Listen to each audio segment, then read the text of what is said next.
Assalamualaikum warahmatullahi wabarakatuh. Untuk pembahasan kali ini kita akan mencoba mencari perbedaan-perbedaan politik zamannya Presiden Soeharto dan zamannya rezim Jokowi. Kalau pada waktu Presiden Soeharto memimpin, itu penguasanya adalah presiden, ya. Sementara untuk menopang ekonomi negara itu dari para konglomerat yang didekati, karena konglomerat merupakan pendukung ekonomi negara. Pada waktu Presiden Jokowi, konglomerat tertutup untuk memasuki kancah politik. Konglomerat hanya dibatasi untuk wilayah bisnis dan perdagangan, tapi pintu ditutup untuk masuk ke politik. Memang benar sikap Presiden Soeharto itu. Nah, sekarang kita melihat rezim Jokowi. Kalau rezim Jokowi, konglomerat cukong,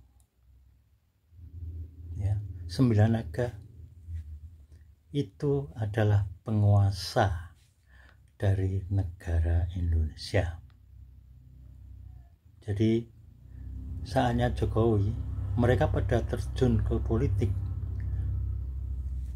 Dengan terjunnya para konglomerat pemodal besar dan cukong, mereka bisa membeli apa saja. Dia bisa menginginkan apa saja yang ada di Indonesia. Maka kita tak heran kalau ratusan juta hektar, ya, ribuan hektar, bahkan puluhan hektar itu bisa dimiliki lahannya oleh para pemilik modal. Mereka mensokok atau membeli surat izin masing-masing birokrasi, sehingga dia bisa memiliki lahan yang begitu luas sekali. Bahkan sampai hak ulayat dan masyarakat ulayat itu digusur dari tempat tinggalnya yang turun-temurun. Ini keanehannya, sehingga kapitalis pun muncul. Hanya orang-orang inilah yang akan bisa berpesta pora. Jangan harap rakyat kecil bisa menikmati hasil kekayaan sumber daya alam di seluruh Indonesia. Hampir semua daerah sudah dicengkram oleh investor asing atau, ya, corporate luar negeri dan lokal. Makanya semua jabatan dan kursi itu jadikan alat untuk kepentingan konglomerat, kepentingan cukong dan investor asing. Bahkan untuk menguasai itu pun, undang-undang pun bisa diorder lewat wakil-wakil rakyat yang mewakili dari partai politik. Nah, untuk mengembalikan itu semua, kita harus kembalikan ke Undang-Undang Dasar 45 yang isinya sebenarnya sudah lengkap, tapi karena ulah tangan-tangan usil yang pengen cari muka atau pengen kekuasaan, akhirnya mereka membuat amandemen Undang-Undang Dasar 45 yang isinya justru amburadul undang-undang yang semrawut, ya, tumbang tindih saking banyaknya undang-undang. Sementara untuk membuat undang-undang butuh biaya, ya, butuh cuan yang sangat besar. Alangkah naifnya undang-undang itu dibuat oleh DPR RI bersama pemerintah kalau hasilnya justru menjadi sampah konstitusi, ya. Kenapa bisa begitu? Karena membuat undang-undang itu butuh cuan yang sangat besar, sehingga mereka membuat undang-undang itu harus tunduk kepada cukongnya. Hasil seperti yang baru-baru ini terjadi, yaitu undang-undang Omnibus Law atau undang-undang Cipta Kerja. Itu jelas-jelas ditolak oleh rakyat.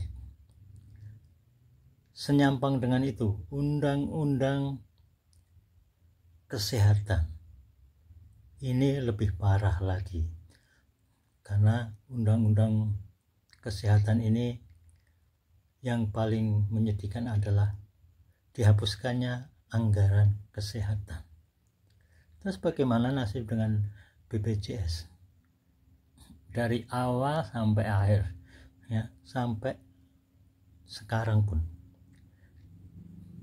ya, BPJS nggak jelas. Uang yang disetorkan ke OJK nggak tahu raib atau justru dipinjamkan ke orang lain. Apakah itu mau dilunasi atau dia bawa kabur, menghilang? Ini selalu terjadi. Setiap undang-undang diundangkan, ada kepentingan-kepentingan yang ingin dicapai. Ada orderan, ada cuan, dan ada kekuasaan. Ya, legislatif kalau sudah berkuasa, sudah enak duduk-duduk di kursi dewan, dia nggak mau turun ke bawah, ya, apalagi turun kekuasaan. Maka wajarlah kalau politikus-politikus yang di Senayan ini ingin berkuasa lagi, apapun caranya. Inilah kalau sudah pikiran kotor ini mengisi otak-otak mereka, maka yang terjadi adalah seperti ini, oligarki parpol. Sangat berbahaya. Oke, ini sebagai renungan dan telaah bagi rakyat cerdas agar dia bisa mengkritik dan mengevaluasi semua elemen-elemen negara dan lembaga-lembaga, demikian juga institusi yang selama ini sudah jauh menyimpang, terlalu boros dan mengada-ada, terlalu gemuk lembaga negara, menghambur-hamburkan anggaran uang negara. Ya, terima kasih. Assalamualaikum warahmatullahi wabarakatuh.